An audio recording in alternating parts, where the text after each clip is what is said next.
The German colonel's hands trembled as he lowered his binoculars.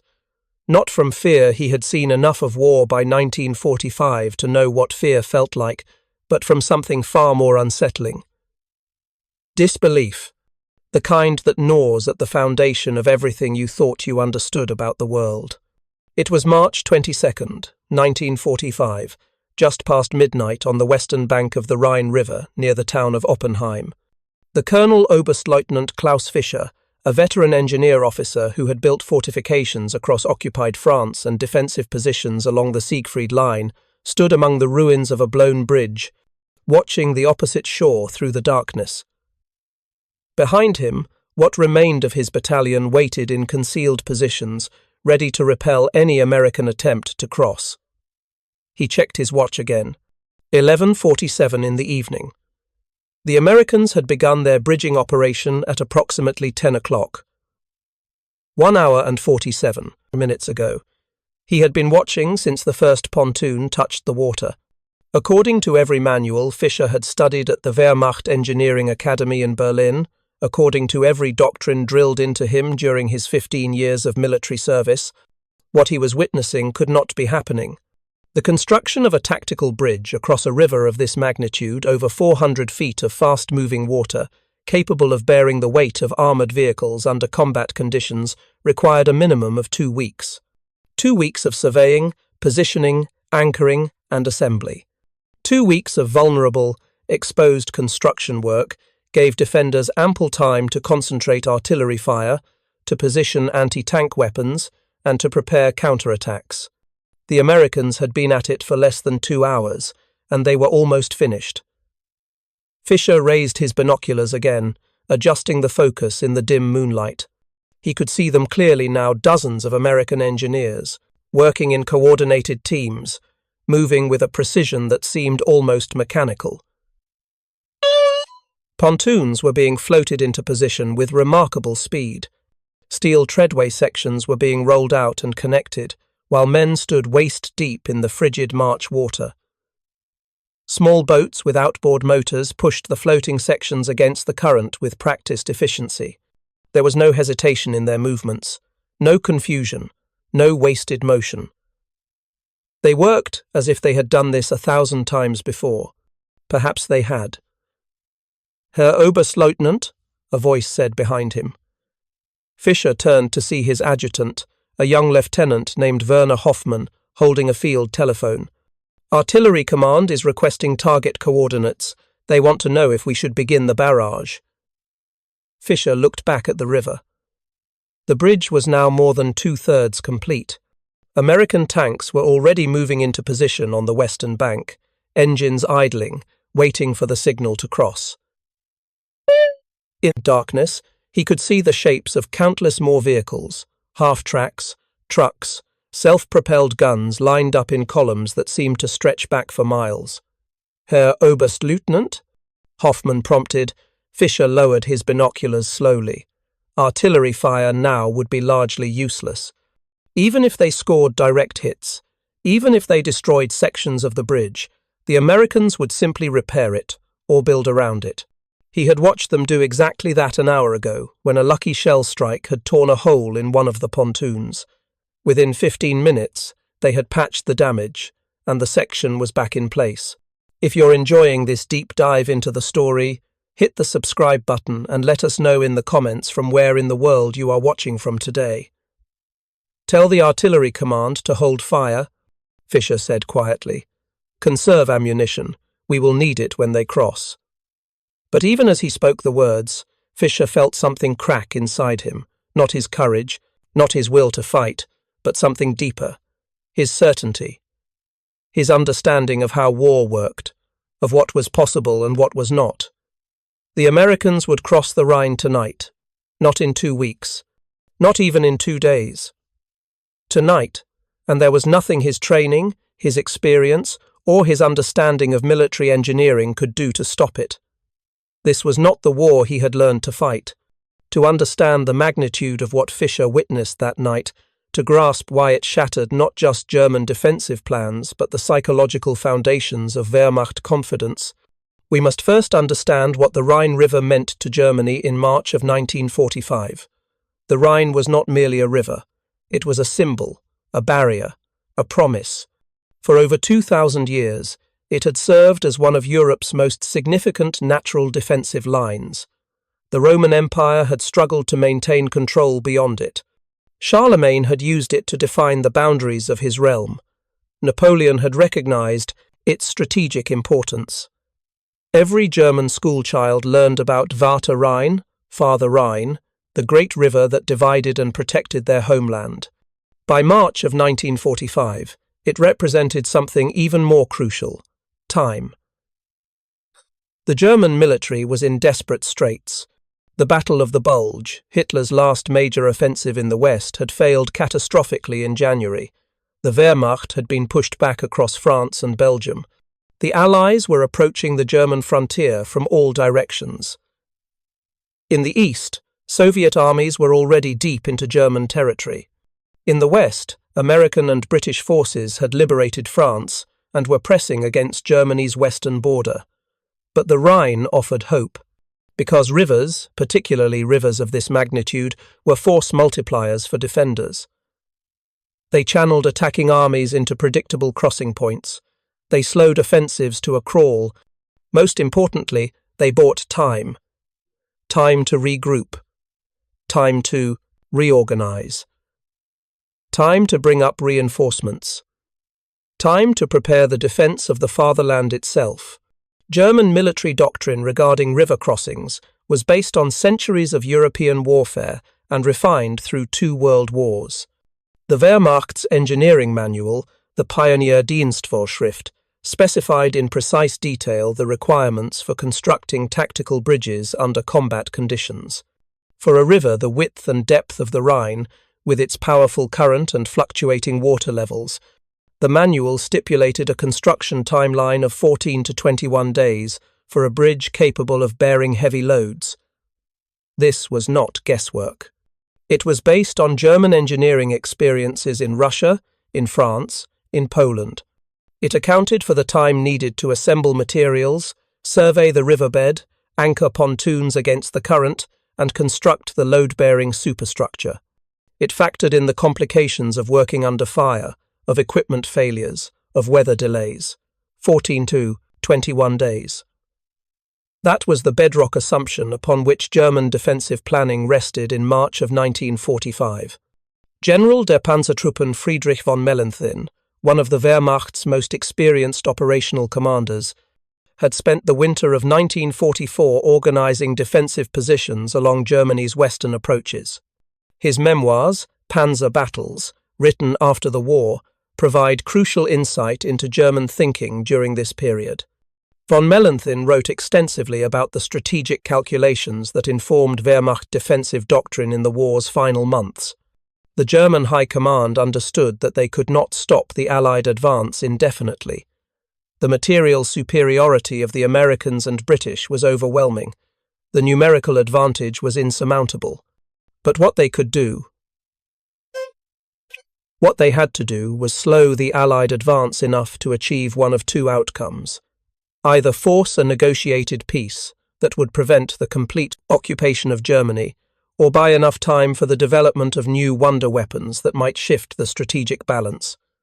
The Rhine was central to this strategy. Every day the Allies spent building bridges was a day the Wehrmacht could use to prepare defensive positions in depth behind the river. Every week spent on river crossings was a week that German industry relocated underground to avoid Allied bombing could produce more jet fighters, more rockets, more of the advanced weaponry that Nazi propaganda promised would turn the tide of war. Von Mellenthin, who served on both the eastern and western fronts and witnessed Soviet and American operational methods firsthand, noted a crucial distinction in his post-war writings. The Soviets, he observed, approached river crossings with overwhelming force and shocking disregard for casualties. They would throw bridges across under fire, accepting massive losses in exchange for rapid penetration. The cost in lives was staggering, but the method was effective through sheer brutal application of mass. The Americans, von Mellenthin had observed throughout the French campaign, operated differently, They relied on firepower, on air superiority, on methodical preparation. They were cautious, they prepared thoroughly. They minimized casualties through superior logistics and overwhelming material advantage. This approach, while effective, was also time-consuming, or so the Germans believed. What von Mellenthin and his fellow officers failed to understand in March of 1945 was that the Americans had not just brought superior industrial capacity to the European theatre, they had brought something more profound. They had industrialized warfare itself. They had taken the chaos and unpredictability of combat engineering and transformed it into something resembling a factory production line. The U.S. Army Corps of Engineers in 1945 represented the culmination of a dramatic transformation in American military doctrine that had begun in the years before the war.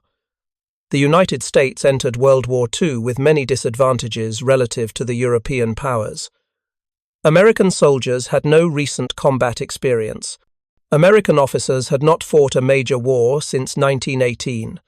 American equipment, while improving, lagged behind German technological sophistication in many areas.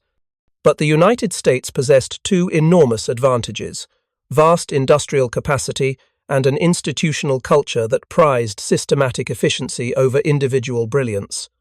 The American military establishment, shaped by officers who had come of age during the Industrial Revolution, who had seen the transformation of American manufacturing through assembly line production and scientific management, approached warfare with the mindset of engineers rather than warriors. They believed that military operations, like factory production, could be broken down into component tasks, standardized, practiced, and optimized. This was particularly true of the Corps of Engineers. Unlike infantry or armor, where individual courage and tactical flexibility were paramount, engineering was fundamentally about systems, about processes, about repeatable procedures that could be executed reliably under pressure. The pontoon bridge technology the Americans brought to the Rhine in March of 1945 was called the M2 Treadway Bridge System. It had been developed in the late 1930s and refined through extensive testing and field experience.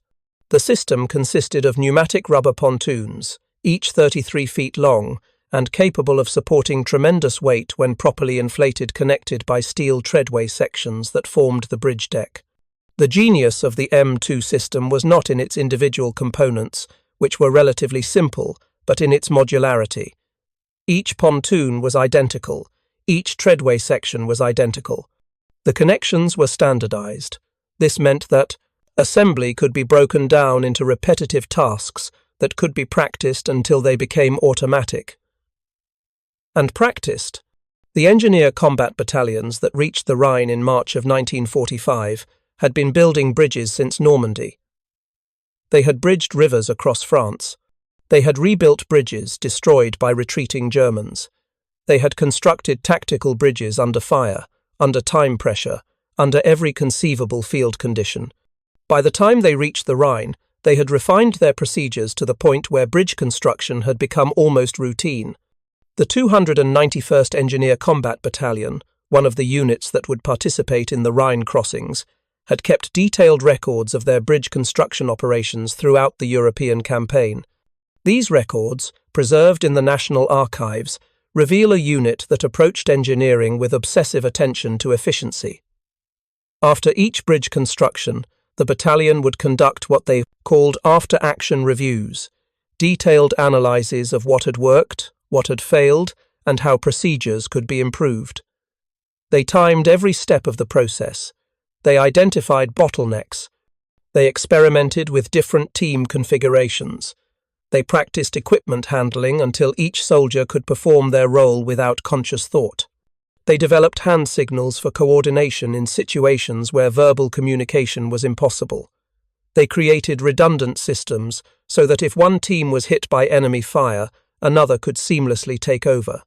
By March of 1945, the men of the 291st could assemble a pontoon bridge in their sleep, and they were about to prove it.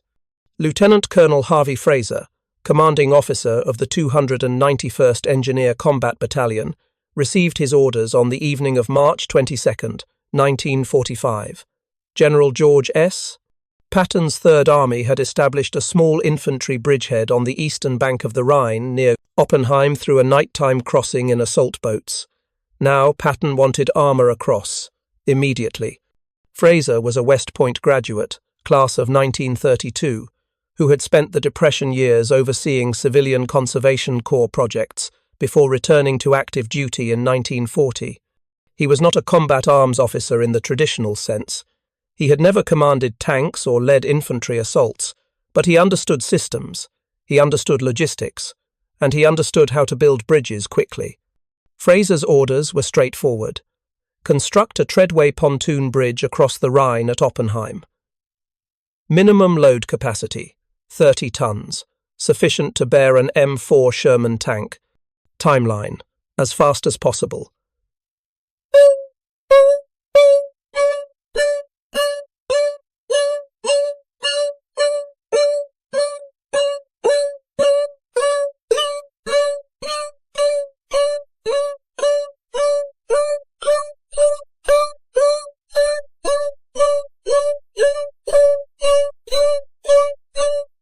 Fraser assigned specific responsibilities to each company.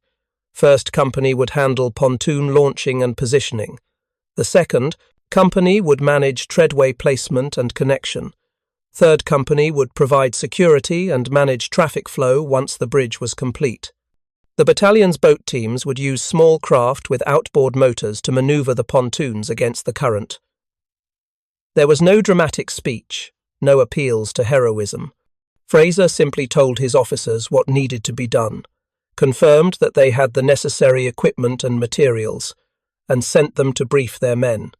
At 10:17 in the evening, the first trucks began unloading pontoons at the western bank of the Rhine near Oppenheim. What happened over the next 2 hours would fundamentally challenge German assumptions about what was militarily possible. The Rhine at Oppenheim was 420 feet wide. The current ran at approximately 3 miles per hour, not tremendously fast, but strong enough to make pontoon positioning difficult. The water was cold, near freezing, and deep enough that anchoring would require substantial cable work. The first pontoon hit the water at 10:23 in the evening. 4 engineers wrestled the massive rubber bladder, inflated with compressed air from portable pumps down to the water's edge, and pushed it into the current. A boat team immediately motored out, secured a tow line, and began guiding the pontoon into position at the western bank. By 10:30, 3 pontoons were in the water. By 10:45, the first treadway section was being rolled into place. The process was organized chaos, dozens of men moving in coordinated teams, each focused on their specific task, each trusting that the others would do their jobs. There was remarkably little verbal communication. Hand signals sufficed. The men had done this so many times that they anticipated each other's movements. Private First Class James Donovan, a member of First Company's pontoon team, later described the experience in an interview conducted by military historians in 1987. Donovan, who was 19 years old in March of 1945, had joined the 291st after being wounded in the Battle of the Bulge and reassigned from an infantry unit. "It wasn't like combat," Donovan recalled. "In combat, everything's confused. You don't know what's happening half the time. But the bridge work, we'd done it so much that your body just knew what to do. You'd grab the pontoon at a certain spot. You'd push it at a certain angle. You'd wait for the boat team to take the line. Then you'd move to the next one." I didn't think about it. None of us did. We just moved. The German artillery began firing at approximately 11 o'clock in the evening. The shells fell haphazardly. German ammunition stocks were severely depleted by this stage of the war, and fire discipline was poor. Most of the rounds fell into the river or exploded harmlessly on the western bank. But at 11:17, a shell scored a direct hit on a pontoon that was being manoeuvred into position. The explosion tore a 6-foot gash in the rubber bladder. Air hissed out. The pontoon began to sink. Without pausing, the boat team cut the damaged pontoon loose and let it drift downstream. A replacement pontoon was already being pushed into the water. The damaged pontoon was hauled to shore by a salvage team, who immediately began patching the tear with vulcanizing rubber and a portable heat source. Within 15 minutes, the pontoon was reinflated and back in service. The bridge construction never stopped. By midnight, more than half the bridge was complete. The pontoons floated in a line across the dark water, steel treadway sections gleaming faintly in the moonlight. Engineers worked in the water itself, some standing chest-deep in the frigid Rhine, securing anchor cables to the riverbed to prevent the current from twisting the partially completed structure. Corporal Michael Petrosky, a member of 2nd Company, was one of the men in the water that night. In the letter to his family written 3 weeks later, Petrosky described the experience. "You stop feeling your legs after about 10 minutes. The water's so cold it doesn't feel like water anymore, just like something heavy pressing on you. But you keep working because you know the guys on the bank are counting on you, and the guys on the other side are counting on you, and if you stop, everything stops." On the eastern bank, Oberstleutnant Fischer continued to watch. His initial disbelief had given way to something darker, a cold, creeping realization that everything he had been taught about American military capabilities was fundamentally wrong. The Americans were not cautious. They were not slow. They were not methodical in the sense that German doctrine understood methodical. They were something else entirely. They were a machine, a human machine perhaps, but a machine nonetheless. Each soldier a cog, each team a component, the entire battalion functioning as a single coordinated mechanism designed to turn raw materials into finished bridges at a rate that defied everything Fischer understood about engineering. He thought about the bridges his own engineers had built across Russia during Operation Barbarossa, the days of surveying, the careful calculations, the attention to detail, the pride they had taken in constructing precisely engineered structures that would stand for years if needed. The Americans were building what amounted to a disposable bridge, simple, crude even, but functional and fast. They did not care about elegance, they cared about speed, and they had apparently practiced speed so relentlessly that they could achieve in hours what German doctrine said required weeks. Fischer turned to his adjutant. "How many of these bridges have they built?" he asked quietly. Hoffman consulted a sheaf of intelligence reports. American engineers have constructed tactical bridges at over 40 locations across France and the Low Countries since D-Day. Herr Oberstleutnant. Some were permanent structures. Many were temporary crossings like this one. 40, Fischer repeated. 40 bridges. 40 opportunities to practice. 40 iterations to refine their procedures. 40 lessons learned and incorporated into their doctrine. The Wehrmacht had spent 4 years building an empire across Europe. The Americans had spent those same 4 years building a system. And now, at the Rhine, those two approaches were colliding. At 1:53 in the morning on March 23, 1945, 1 hour and 53 minutes after the first pontoon touched the water, Lieutenant Colonel Harvey Fraser walked across the completed bridge. 420 feet of steel and rubber stretching across the Rhine River, load-tested and certified ready for armoured vehicles. Fraser reached the eastern bank, turned, and signalled to the western shore. The first M4 Sherman tank began its crossing. The bridge held. The sound of the Sherman tank's engine echoed across the water as 33 tons of American armour rolled onto the pontoon bridge. The steel treadway sections groaned under the weight. The pontoons dipped visibly into the dark water, their rubber bladders compressing under the massive load. For a moment, the entire structure seemed to shudder. Then it stabilized. The tank continued forward, tracks clanking against steel, moving at a steady 5 miles per hour. Behind it, the driver of a second Sherman waited for the signal to proceed. Behind that tank, dozens more. Behind the tanks, half-tracks filled with infantry. Behind the half-tracks, supply trucks. Behind the trucks, self-propelled artillery. An entire armoured column waiting to cross a bridge that, according to German military doctrine, should not have existed for another 12 days. Oberstleutnant Fischer watched the first tank reach the eastern bank at 1:58 in the morning. He watched the second tank begin its crossing at 2:03. watched the third at 2:07. By 2:30 in the morning, a steady stream of American armor was flowing across the Rhine. The impossible bridge had become a highway. Fischer had fought across Russia. He had witnessed the savagery of the Eastern Front. He had seen Soviet human wave attacks that accepted horrific casualties in exchange for territorial gains. He had endured the siege of Sevastopol, where both sides had fought with desperate ferocity for every inch of ground. He had seen what industrial warfare looked like when two massive armies collided with total disregard for human cost. But this was different. This was not about courage or sacrifice or determination. This was about systems, about processes, about the relentless application of organized efficiency. The Americans had not overwhelmed German defenses with superior numbers or firepower. They had simply rendered those defenses irrelevant by operating on a timeline that made defensive preparation impossible. As dawn broke on March 23rd, Fischer could see the full extent of the American operation. The pontoon bridge stretched across the Rhine, a ribbon of steel and rubber that should not have existed. On the western bank, seemingly endless columns of vehicles waited to cross. In the air above, American fighter bombers circled lazily, unchallenged by a Luftwaffe that barely existed anymore. And on the eastern bank, American infantry were already digging in, establishing a bridgehead perimeter that was expanding by the hour. Fischer's battalion received orders to withdraw at 0600 hours.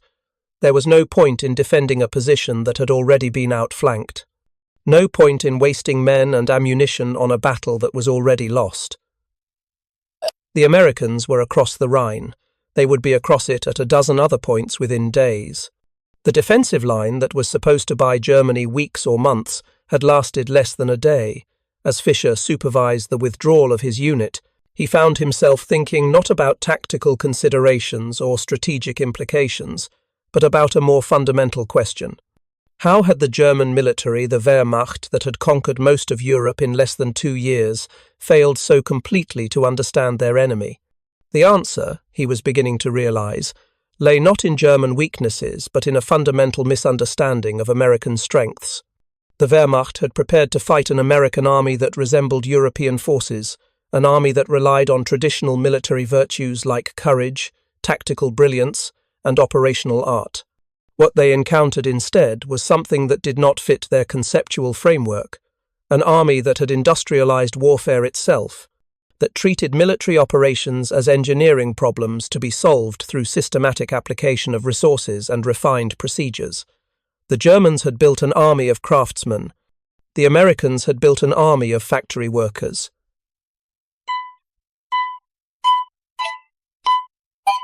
And in 1945, the factory workers were winning. The Rhine crossing at Oppenheim was not an isolated incident.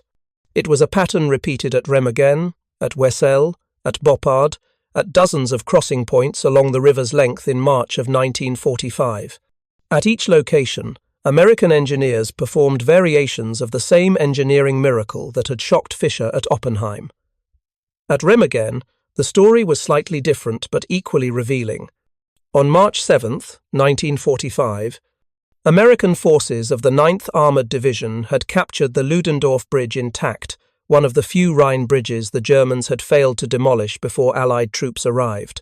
For 10 days, this single bridge served as the primary crossing point for American forces, funneling thousands of troops and vehicles onto the eastern bank. But the Ludendorff Bridge was not designed to handle such traffic. It had been damaged during the German demolition attempt. It was under constant artillery, bombardment from German forces attempting to destroy what they had failed to demolish during their retreat.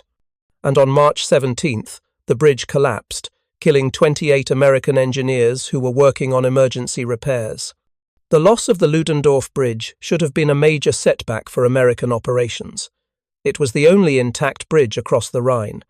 Its collapse left thousands of American troops on the eastern bank with no direct supply line. The American response: build a new bridge. The 291st Engineer Combat Battalion, along with several other engineer units, was rushed to Remagen.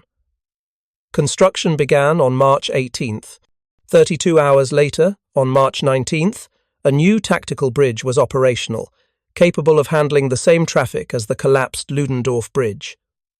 32 hours, not 2 weeks, not even 2 days. German commanders monitoring American operations at Remagen initially believed the intelligence reports were errors. When aerial reconnaissance confirmed that the Americans had indeed constructed a new bridge in just over a day, the psychological impact rippled through Wehrmacht headquarters. If the Americans could replace a major bridge in 32 hours, what was the point of demolishing bridges at all? Every blown bridge, every destroyed crossing point, was at best a temporary inconvenience to an enemy who could simply build around the obstacle faster than defenders could reorganize their positions. General der Panzertruppen von Mellenthin, who was attempting to coordinate German defensive operations in the Rhine sector during this period, later wrote extensively about the psychological impact of American engineering capabilities. In his memoir, Panzer Battles, published in 1956, von Mellenthin devoted an entire chapter to what he called the American system. We had understood American material superiority in quantitative terms, von Mellenthin wrote. We knew they had more tanks than we did, more planes, more trucks, more of everything. What we had failed to understand was that they had applied their industrial methods not merely to the production of weapons, but to the conduct of war itself. They had turned warfare into a form of mass production. Von Mellenthin described attending a meeting of senior Wehrmacht officers in late March of 1945, shortly after the Rhine crossings. The purpose of the meeting was to assess defensive options for the interior of Germany. One officer proposed using Germany's extensive river system, the Weser, the Elbe, the various tributaries as successive defensive lines, each one buying time for the organization of the next. Von Mellenthin recalled his response. I told them it was pointless. The Americans would bridge each river in a matter of hours. We could not build defensive positions faster than they could build bridges. We were not fighting a conventional army. We were fighting an engineering corporation with unlimited resources. The comment, von Mellenthin wrote, was met with stunned silence. Then anger. Then, gradually, reluctant acceptance, because everyone in that room had seen the intelligence reports. Everyone knew what the Americans were achieving at the Rhine, and no amount of traditional military thinking could explain it away. To fully understand the magnitude of what American engineers accomplished at the Rhine, we must examine the specific procedures and technologies that made such rapid bridge construction possible. This requires delving into details that might seem mundane, the specifications of equipment, the organization of labor, the logistics of material supply. But these details reveal the systematic thinking that defined American military operations in the war's final year. The M2 treadway bridge system that the Americans used at the Rhine consisted of several key components, each designed with modularity and speed of assembly in mind. The basic unit was the pneumatic pontoon, a rubber bladder 33 feet long, 5 feet wide, and 3 feet deep when inflated. Each pontoon weighed approximately 600 pounds when deflated and could be transported in the back of a standard 2.5-ton truck. When inflated with compressed air, each pontoon could support over 10 tons of weight. The treadway sections, the actual roadway of the bridge, were made of steel grating and aluminum framing. Each section was 25 feet long and 12 feet wide, weighing approximately 1,200 pounds. The sections were designed to interlock with standardized connectors that could be secured with bolts in under 2 minutes. The steel grating allowed water to drain through, preventing the accumulation of weight on the bridge deck during rain. The anchor system consisted of steel cables and ground anchors driven into the riverbed or riverbank. Each cable was designed to withstand tensions of up to 15 tons, providing stability against current and wind loads. The cables were attached to the pontoons at standardized connection points, spaced every 8 feet along the pontoon's length. What made the M2 system revolutionary was not any individual component. Pneumatic pontoons had existed for decades. Steel treadways were not new technology, but rather the standardization of every element and the resulting speed of assembly. Because each pontoon was identical, soldiers did not need to make decisions about which pontoon to use where. Because each treadway section was identical, there was no need to customize connections. Because every component was designed to be handled by a team of 4 men, no special equipment was required beyond standard trucks and small boats. The American military had tested and refined the M2 system extensively before the Rhine crossings. The engineer school at Fort Belvoir, Virginia, had conducted time trials throughout 1943 and 1944, identifying bottlenecks and developing procedures to eliminate wasted motion.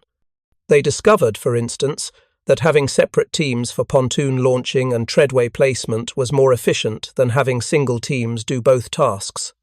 They found that using boat crews to position pontoons was faster than trying to guide them into place from shore. They determined the optimal team size for each task, the most efficient sequence of operations, and the best methods for quality control under combat conditions. By the time American engineer units reached Europe, they were working from a playbook that had been refined through hundreds of training exercises. The procedures were documented in field manuals that specified not just what to do, but exactly how to do it, with illustrations showing proper hand positions, optimal body mechanics, step-by-step sequences that minimized effort and maximized speed. This level of procedural documentation was characteristic of American military training in World War II, the US.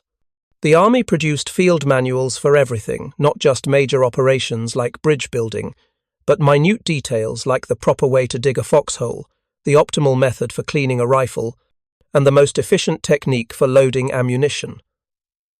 This might seem like excessive bureaucracy, but it reflected a fundamentally different philosophy of warfare than European armies embraced. European military tradition, particularly German tradition, emphasized the concept of Auftragstaktik, mission-type tactics. Officers were given objectives and expected to use their initiative, creativity, and tactical judgment to achieve those objectives. This system worked brilliantly when commanders were skilled and experienced. It produced remarkable operational flexibility and allowed German forces to adapt quickly to changing battlefield conditions. But it also meant that performance varied dramatically based on the quality of leadership. A brilliant commander could achieve remarkable results. A mediocre commander could fail catastrophically. And as the war progressed and Germany lost more and more of its experienced officers, the quality of leadership declined precipitously. The American system was different. It assumed that individual soldiers and junior officers might not be tactical geniuses. It assumed that in the chaos of combat, people would be tired, scared, and unable to think clearly. So it tried to eliminate the need for creative thinking by reducing complex operations to simple, repeatable procedures that could be executed even under extreme stress. This approach had drawbacks. It could lead to inflexibility when situations deviate from standard procedures. It sometimes produced soldiers who followed instructions mechanically, without understanding the broader purpose of their actions. But it also produced a military that could sustain operations with a constant turnover of personnel, that could train replacements quickly, and that could maintain consistent performance levels, regardless of individual leadership quality. At the Rhine in March of 1945, the American system proved devastatingly effective. The Rhine crossings produced cascading effects throughout the Wehrmacht's command structure that extended far beyond the immediate tactical situation. As word spread of American engineering capabilities, German defensive planning underwent a fundamental crisis of assumptions. One of the most revealing documents from this period is an intelligence assessment produced by the Wehrmacht Operations Staff on March 25, 1945, 2 days after the Oppenheim crossing.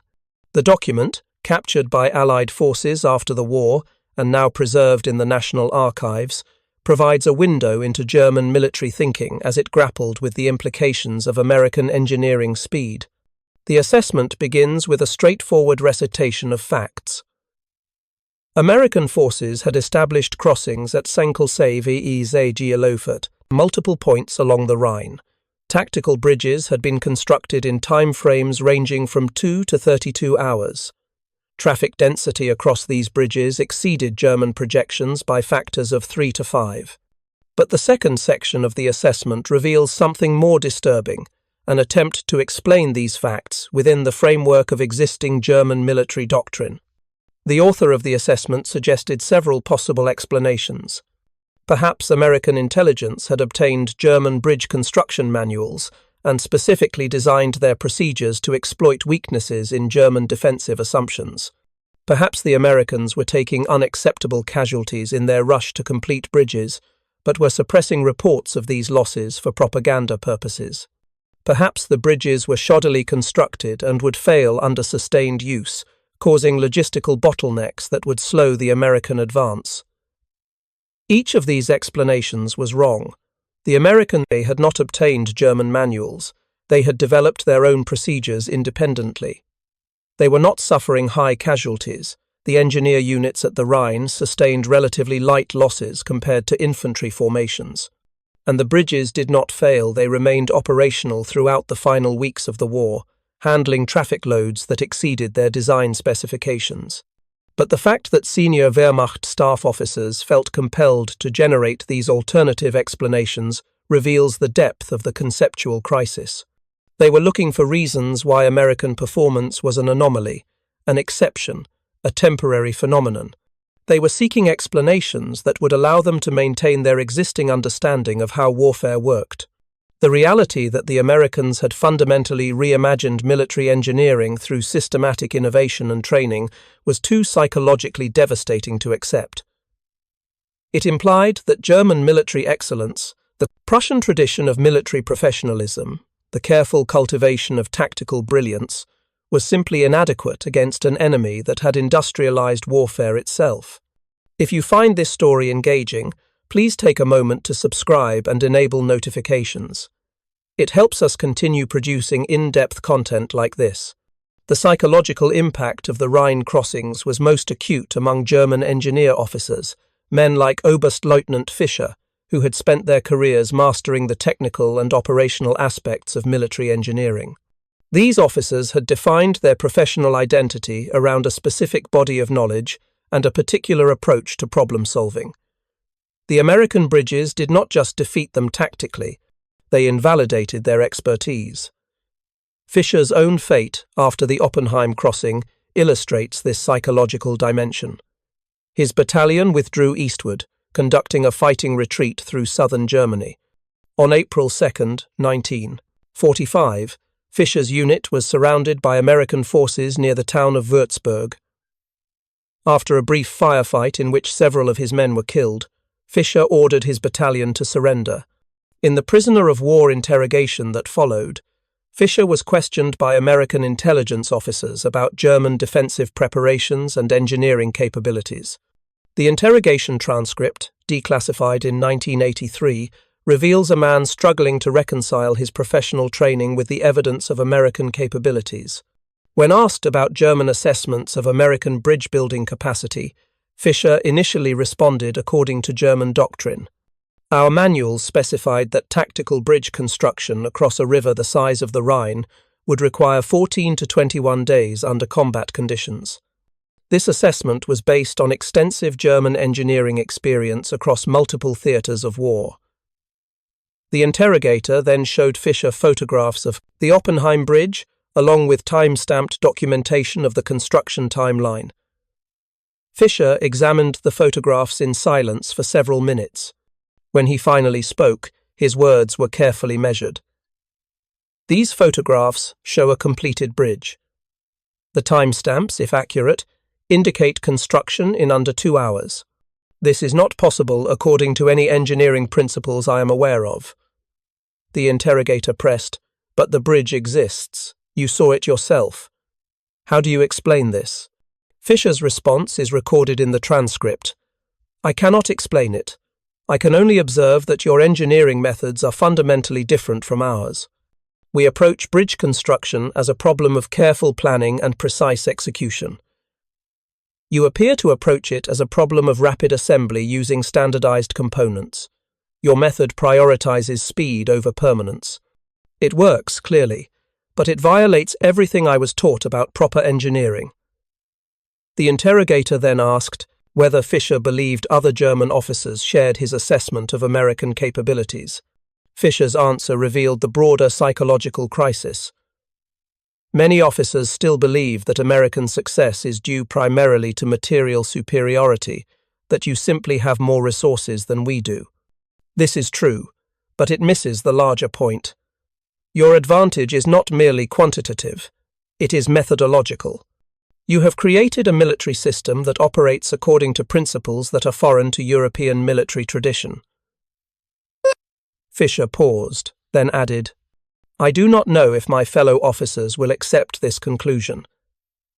It is easier to believe that we lost because you had more tanks, more planes, more supplies. It is more difficult to accept that we lost because you organized warfare more effectively than we did. The Rhine crossings of March 1945 became a case study in American military efficiency that would influence engineering doctrine for decades after the war. The U.S. Army Engineer School incorporated lessons from the Rhine operations into its training curriculum. The procedures developed by units like the 291st Engineer Combat Battalion became the basis for standardized bridge construction protocols. The M2 treadway bridge system, with minor modifications, remained in service with the U.S. military into the 1980s. But the significance of the Rhine bridges extended beyond engineering. They represented a philosophical approach to warfare that would define American military operations throughout the Cold War and beyond. The belief that complex problems could be solved through systematic analysis, standardized procedures, and intensive training that made difficult tasks routine. This approach had its critics, both at the time and in subsequent decades. Some argued that it produced soldiers who were technicians rather than warriors, who could follow procedures but lacked tactical creativity. Others suggested that the emphasis on standardization stifled innovation and made American forces predictable. German military theorists, particularly those writing in the immediate post-war period, often portrayed American military success as the triumph of material quantity over tactical quality. But these criticisms missed the fundamental insight that the Rhine crossings revealed. In modern warfare, the ability to execute routine tasks with extreme efficiency is often more valuable than tactical brilliance. An army that can build bridges in 2 hours does not need to find the perfect crossing point. Every crossing point becomes viable. An army that can supply its forces reliably does not need brilliant maneuver warfare. It can simply advance steadily, knowing that logistics will not fail. The Wehrmacht had built an army designed for short, decisive campaigns where tactical brilliance could achieve strategic victory. Army built a military machine designed for sustained operations, where systematic efficiency would eventually overwhelm any opponent. At the Rhine, these two philosophies collided, and the outcome was never in doubt. The aftermath of the Rhine crossings transformed not just the military situation in Germany, but the psychological landscape of the Wehrmacht's remaining leadership. As American forces poured across the river at multiple crossing points throughout late March and early April of 1945, German commanders faced a stark reality. There would be no last stand at the Rhine. There would be no time bought for negotiation or wonder weapons. The war was lost, not just militarily but conceptually. The speed of the American advance after crossing the Rhine exceeded even optimistic Allied projections. Army Group B, the German formation responsible for defending the Ruhr industrial region, was encircled by April 1st. Within 2 weeks, over 300,000 German soldiers surrendered in what became the largest mass capitulation of German forces on the Western Front. The infrastructure that was supposed to give Germany months of defensive capability collapsed in weeks. General der Panzertruppen von Mellenthin, who survived the war and wrote extensively about his experiences, devoted considerable attention in his post-war writings to what he called the engineering gap, the disparity between German and American capabilities in military logistics and construction. Von Mellenthin argued that this gap was more decisive than the better-known gaps in air power or armoured warfare. We knew the Americans had air superiority, von Mellenthin wrote in 1956. We knew they had more tanks. We had learned to fight under these disadvantages, to move at night, to use terrain, to employ tactical sophistication, to offset material inferiority. But the engineering gap was different. It meant that even when we executed textbook defensive operations, the Americans could simply bypass or overcome our positions faster than we could, reposition our forces. They made defensive warfare obsolete by operating on a timeline we could not match. This recognition that the Americans had fundamentally altered the tempo of warfare through engineering efficiency appeared repeatedly in German military memoirs and analyses produced after the war. It represented a grudging acknowledgement that the Wehrmacht's defeat was not merely a matter of being outnumbered or outgunned, but of being systematically outmaneuvered by an enemy that had reimagined how war could be fought. The fate of individual engineer officers like Oberstleutnant Fischer illustrates the personal dimensions of this conceptual collapse. Fischer spent the remainder of the war in American captivity, first at a temporary prisoner of war facility in Bavaria, then at a larger camp near Reims, France. The interrogation transcripts from his time in captivity reveal a man attempting to intellectually process experiences that challenged everything he had been taught about his profession. In a follow-up interrogation conducted on April 15, 1945, Fischer was asked to assess German engineering doctrine in light of the Rhine crossings. His response was notably more analytical than his earlier, more defensive comments. German engineering doctrine was developed for a different kind of war. We assumed that crossing major rivers would be decisive, strategic moments that defenders would have time to prepare, that attackers would need weeks to build the infrastructure for crossing. These assumptions were valid in the First World War. They remained valid during our campaigns in Poland and France, but the Americans have changed the fundamental parameters. They have collapsed the timeline to the point where river crossings are tactical actions, not strategic operations.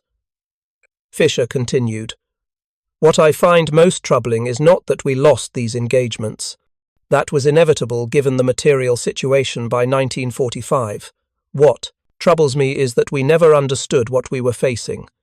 We kept preparing for a war that followed. Familiar patterns build defenses, force the enemy to come to us, make them pay for every meter. But the Americans were not fighting that war. They were fighting a war where speed and systematic efficiency made traditional defensive advantages irrelevant." When asked what lessons German engineers might learn from American methods, Fischer's answer revealed both intellectual honesty and professional pride. The American approach is effective, but it requires resources and organizational culture that Germany does not possess. We cannot simply copy their methods. But we must understand that military engineering is not merely about technical knowledge. It is about systems, about creating procedures that can be executed reliably under pressure by ordinary soldiers, not just by skilled specialists. Fischer was released from American custody in June of 1946. He returned to his hometown of Dresden, which had been devastated by Allied bombing and was now under Soviet occupation. He worked as a civil engineer during the Reconstruction period, specializing in bridge repair and river management. He never spoke publicly about his wartime experiences until the early 1970s, when he was interviewed by a doctoral student researching German engineering operations in World War II. In that interview, conducted in 1972 when Fischer was 74 years old, he reflected on the Rhine crossings with the perspective of nearly 3 decades. "I spent my career believing that engineering was about precision, exact calculations, careful planning, perfect execution. The Americans taught me that engineering could also be about speed, about good enough solutions implemented quickly. Both approaches have merit. In peacetime, I still prefer precision. But in war, the Americans were right. Speed matters more than perfection." The organizational innovations that enabled American engineering success at the Rhine did not emerge spontaneously in 1945. They were the product of institutional learning that began long before the United States entered World War II and continued throughout the conflict. Understanding this development reveals how military organizations can systematically cultivate capabilities that provide decisive advantages. Army Corps of Engineers had a long history dating back to the early Republic, but the organization that reached the Rhine in 1945 bore little resemblance to its pre-war predecessor. The transformation began in earnest in 1940, when American military planners, observing the German campaigns in Poland and France, recognized that modern warfare would require unprecedented engineering support. The key insight was that engineering could not be treated as a specialized function performed by small elite units. Modern mechanized warfare, with its heavy reliance on mobility and logistics, required engineering capabilities to be distributed throughout the army. Every division needed engineer support. Every corps needed bridge-building capacity. Every army needed the ability to rapidly construct or repair infrastructure. This meant training thousands of engineers in a short period, not just teaching them engineering principles, but drilling them in standardized procedures until those procedures became automatic. The engineer school at Fort Belvoir expanded dramatically, developing training programs that could transform civilians into military engineers in 12 to 16 weeks. The curriculum emphasized practical skills over theoretical knowledge, repetitive training over creative problem-solving. Critics at the time, both within the military and in the civilian engineering community, argued that this approach would produce mediocre engineers who could follow instructions but lacked true technical competence. The criticism had merit. Many wartime engineers had only superficial understanding of the physics and mathematics underlying their work. But the military did not need engineers who could design bridges from first principles. It needed engineers who could assemble standardized bridge components quickly and reliably under combat conditions. The training regime developed at Fort Belvoir became the model for American military technical training throughout the war. Students learned by doing. They built practice bridges, tore them down, built them again. They timed themselves. They competed in teams. They practiced under simulated combat conditions with explosions and smoke and shouted instructions. They worked at night. They worked in the rain. They worked until the procedures became muscle memory. This training philosophy, emphasizing repetition and standardization over technical depth, produced engineer units that might not have been able to calculate load-bearing tolerances from first principles, but could execute complex operations with remarkable consistency. It was the military equivalent of assembly line manufacturing. Break complex tasks into simple steps, train workers to perform those steps efficiently, then coordinate the steps into a smooth production process. The 291st Engineer Combat Battalion that built the bridge at Oppenheim in under 2 hours had built over 30 bridges across Europe before reaching the Rhine. Each bridge construction was both an operational mission and a training exercise. After-action reviews identified inefficiencies. Procedures were refined. Equipment was modified based on field experience. By March of 1945, the battalion was operating at peak efficiency, a well-oiled machine in the most literal sense. The contrast between American and German engineering doctrine reflected deeper differences in how the two militaries understood expertise and efficiency. German military culture, rooted in Prussian traditions, venerated the concept of the highly trained specialist, the master craftsman who brought years of experience and technical knowledge to complex problems. This cultural orientation produced remarkable individual excellence. German engineers were, on average, better educated and more technically sophisticated than their American counterparts. But individual excellence has limits. A brilliant engineer can design an optimal bridge, but if bridge construction requires 2 weeks, that timeline constrains operational planning regardless of engineering quality. A technically sophisticated approach might produce a more elegant solution, but elegance is less valuable than speed in combat situations, where the enemy is also taking action. The Americans, coming from an industrial culture that had revolutionized manufacturing through mass production techniques, approached military operations with a different mindset. They asked not, "How can we build the best bridge?" but rather, "How can we build adequate customer partners?" bridges as quickly as possible.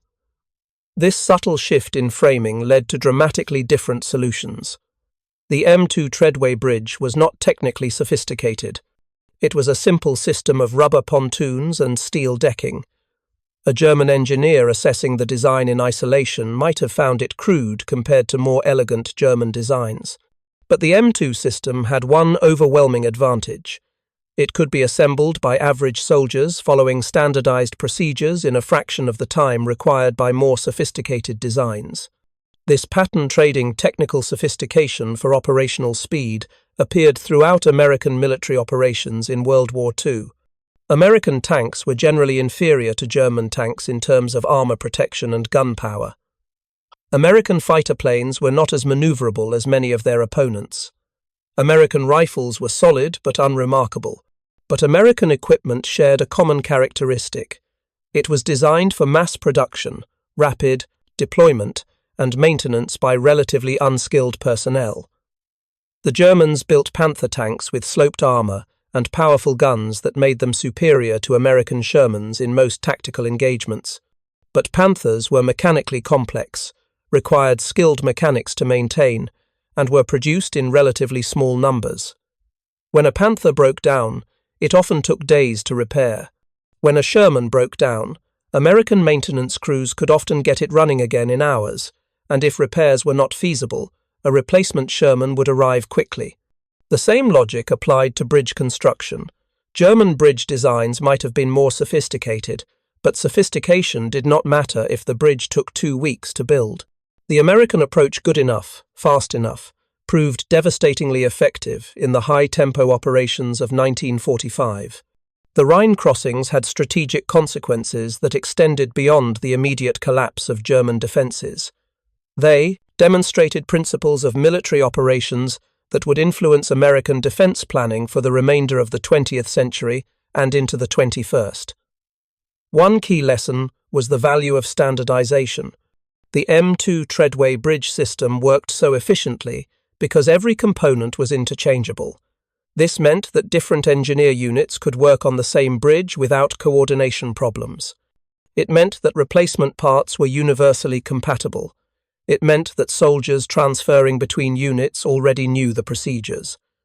Standardization reduced complexity and enabled the rapid scaling of operations. This principle that standardization enables efficient scaling became foundational to American military logistics. During the Cold War, NATO forces adopted standardized ammunition, standardized communication systems, standardized logistics protocols. This made coalition operations feasible in ways that would have been impossible with incompatible systems. The Rhine bridges of 1945 provided early evidence of standardization's value. Another lesson was the importance of training intensity. The engineer units that performed so effectively at the Rhine had practiced bridge construction dozens of times under realistic conditions. They had refined their procedures through repetition. They had identified and eliminated inefficiencies. This level of training intensity became characteristic of American military preparation in subsequent conflicts. During the Cold War, American armored units would practice their combat drills until they could execute complex maneuvers with minimal verbal communication. Infantry units would rehearse urban combat in elaborate training facilities that simulated enemy cities. Pilot training programs would expose aviators to hundreds of simulated combat scenarios before they ever faced real combat. The underlying philosophy was the same as that which governed engineer training in World War II: intensive, repetitive training that makes complex tasks routine. A third lesson was the value of institutional learning. The American military did not start the war with the procedures that proved so effective at the Rhine. These procedures emerged through systematic analysis of experience. Units kept detailed records of operations. After-action reviews identified what worked and what did not. Lessons learned were incorporated into training and doctrine. This created a feedback loop where operational experience continuously improved organizational performance. The Wehrmacht, despite its tactical sophistication, was less effective at institutional learning. German military culture emphasized the importance of battlefield initiative and tactical flexibility, but it was less systematic about capturing and disseminating lessons learned. German units often repeated mistakes that other units had already identified and solved because there was no effective mechanism for sharing tactical innovations across the army. The American approach, systematic collection of data, analysis of that data, and incorporation of insights into standardized procedures created an organization that became more effective over time, even as individual personnel turned over. This proved crucial in a long war where maintaining experienced units was impossible. The Rhine bridges were built by engineer battalions that had completely replaced their original personnel through casualties and rotation, yet the units performed more efficiently in 1945 than in 1944 because institutional knowledge had been preserved and refined. The human cost of the engineering operations at the Rhine, while relatively light compared to infantry combat, deserves acknowledgement. Engineer units worked under fire, in difficult conditions, performing physically demanding labor that carried significant risk. 28 engineers died when the Ludendorff Bridge at Remagen collapsed on March 17th. Others were killed by artillery fire during bridge construction operations. Many more suffered injuries, broken bones from heavy equipment, frostbite from working in freezing water, shrapnel wounds from German fire. These casualties were accepted as necessary costs of maintaining operational tempo. The American military calculated that rapid bridge construction, even with the attendant risks to engineer personnel, resulted in fewer overall casualties than slower, more cautious approaches that would have prolonged the war. This calculus, accepting tactical risks to achieve strategic speed, characterized American operations throughout the final months of the European war.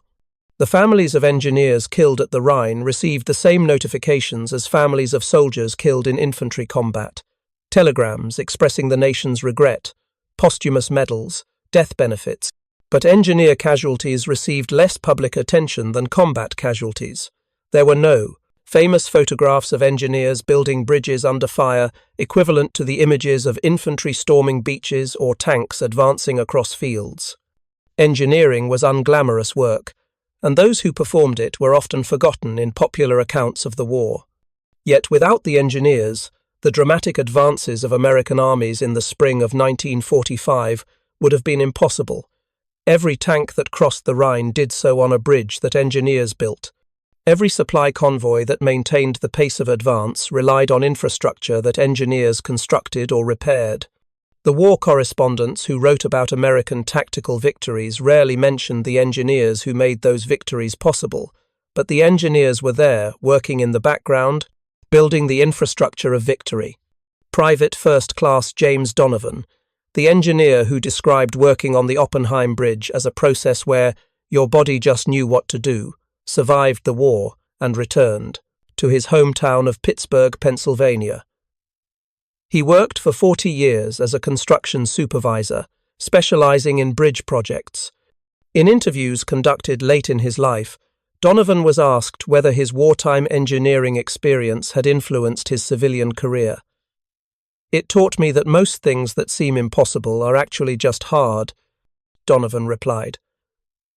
"People would tell me a bridge project couldn't be done on schedule, couldn't be done within budget, couldn't be done with the available materials.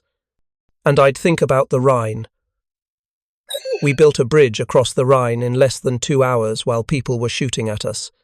After that, civilian construction problems didn't seem so impossible." The final irony of the Rhine crossings is that they were, in some sense, unnecessary. The Ludendorff Bridge at Remagen had been captured intact on March 7th, providing an immediate crossing point. Additional crossings at Oppenheim and elsewhere, while tactically valuable, were not strictly required to achieve the strategic objective of penetrating into Germany. American forces could have concentrated their advance through the Remagen bridgehead and still achieved rapid victory.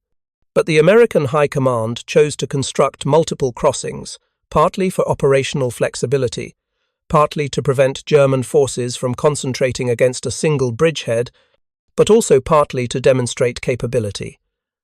The message the Rhine bridges sent was psychological as much as tactical.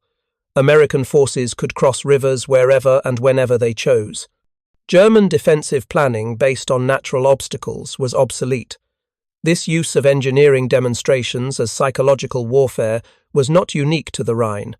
Throughout the European campaign, American forces had used their engineering capabilities to demoralize German defenders.